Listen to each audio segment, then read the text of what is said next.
আমার একটাই কাজ সেটা সূক্ষ্ম জানা যায় সূক্ষ্ম দেখো একটাই কাজ সাইন স্কয়ারকে ভাঙো 1 minus cos square theta theta 3 cos theta minus 3 equal to 0 এখানে 0 হবে 0 গুণ করে দাও cos কে 2 এটা গুণ করে দাও minus 2 cos square theta plus 3 cos theta minus 3 equal to 0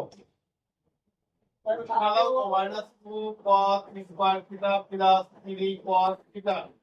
দেখো সংখ্যা জাতীয় একটাই আছে এই একটা আর একটা প্লাসে মাইনাসে মাইনাস 1 এবার দেখো মাইনাস কমার মতো কমন যদি দেয় যে মাইনাস কমন একটু মাইনাস কমন তাহলে থাকবে 2 cos square theta minus 3 cos theta plus 1 এইবার মিলে দাও বা মাইনাস বা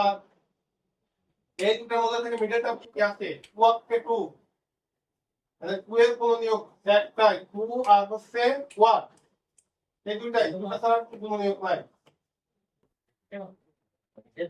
2 cos theta minus cos theta দুটাই যে মাইনাস মাইনাসে প্লাস এবার কমন দাও 2 cos থিটা থাকবে cos থিটা মাইনাস 1 আর এখানে কিছু কমন থাকে 1 কমন দাও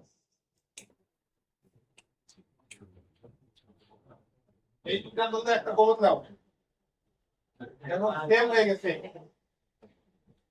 দুটো অ্যান্সার হবে মনে হচ্ছে তাহলে cos থিটা তা দুটো হবে না cos থিটা তাহলে cos 1 এর মান কত হবে cos 0 ডিগ্রি তাহলে সুতরাং থিটা সমান সমান 0 degree 2 cos theta minus 1 is equal to 0 2 cos theta সমান 1 বা cos থিটা সমান 1/2 cos হাফের মান cos 60 ডিগ্রি সুতরাং থিটা সমান 60 ডিগ্রি এখন লক্ষ্য করি বলতে থিটা সূক্ষ্ম কোণ এটা সূক্ষ্ম কোণ সূক্ষ্ম কোণের শর্তের সঙ্গে এটা মিলে গেছে না কিন্তু 0 কি যাবে যাবে না তাহলে নির্ণয় সমাধান থিটা সমান 60 ডিগ্রি এটা আছে Right.